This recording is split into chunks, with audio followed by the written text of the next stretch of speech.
সমস্যাটি হচ্ছে ওই জায়গায় যেসব আসনগুলোতে ইসলামী আন্দোলনের প্রার্থীদের অনায়াসে জিতে আসার সম্ভাবনা রয়েছে সেই সব আসনগুলোতে ইসলামী আন্দোলনের প্রার্থীদের সুযোগ না দেওয়া, অর্থাৎ সেই সব আসনগুলোতে জামাত ইসলামের প্রার্থীদের জিতে নিয়ে আসা। যেমন ধরুন, বরিশাল ৫ আসন ইসলামী আন্দোলনের সম্মানিত নায়েবে আমিরের নিজস্ব আসন, সেই আসনটি তাকে দেওয়া হচ্ছে না।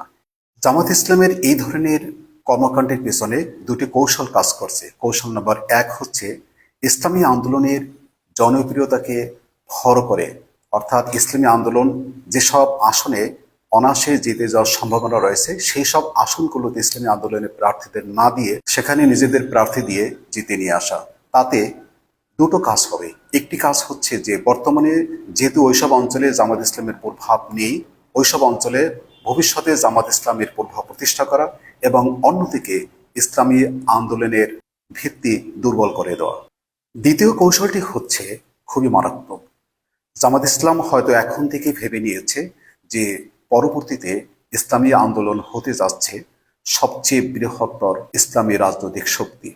এটি যাতে না হতে পারে সেজন্য ইসলামী আন্দোলন যাতে আগামী নির্বাচনে বেশি সংখ্যক আসন না পায় সেই কৌশল অবলম্বন করা। অর্থাৎ বিষয়টা হচ্ছে এই যে ইসলামী আন্দোলনকে ওইসব আসন দিয়ে বুঝ করে রাখা যাতে করে তারা সন্তুষ্ট হতে পারে যে আমাদের অনেকগুলো আসন দিয়েছে, অতএব এটা তো ভালো, কিন্তু বুঝতে হবে যে তারা কোন কোন আসন পেয়েছে, যেসব আসনে তাদের হয়ে যাওয়ার সম্ভাবনা রয়েছে সেই আসনগুলো যদি তারা না পায় তাহলে এই নির্বাচনে তাদের জন্য বড় কিছু ফল বয়ে আনবে বলে আমার কাছে মনে হয় না।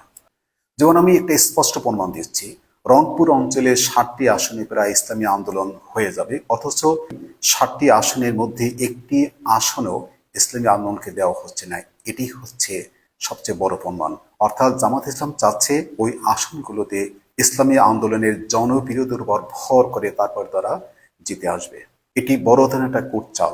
আরেকটি গুরুত্বপূর্ণ বিষয় সেটি হচ্ছে আসন ভাগাভাগির বৈঠকে ইসলামী আন্দোলন থেকে প্রস্তুতকৃত এ ক্যাটাগরি এবং বি ক্যাটাগরি বা সি ক্যাটাগরি প্রার্থীদের তালিকা দেওয়া হলেও জামাত ইসলাম থেকে প্রস্তুতকৃত এ ক্যাটাগরি, বি ক্যাটাগরি বা সি ক্যাটাগরির কোনো প্রার্থীদের নাম প্রকাশ করেনি, এবং যখন তাদের এই প্রার্থীদের তালিকা চাওয়া হয়েছে ইসলামী আন্দোলন থেকে তখন তারা স্পষ্ট করে জানিয়ে দিয়েছে যে এটি আমাদের গোপনীয় বিষয়, এটি অন্য কাউকে দেওয়া যাবে না।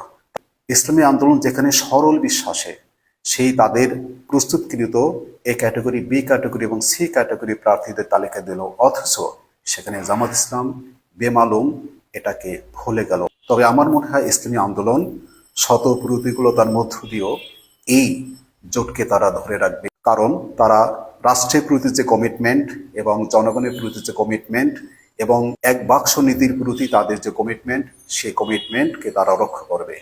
আজকের এই পর্যন্তই। আল্লাহ হাফেজ।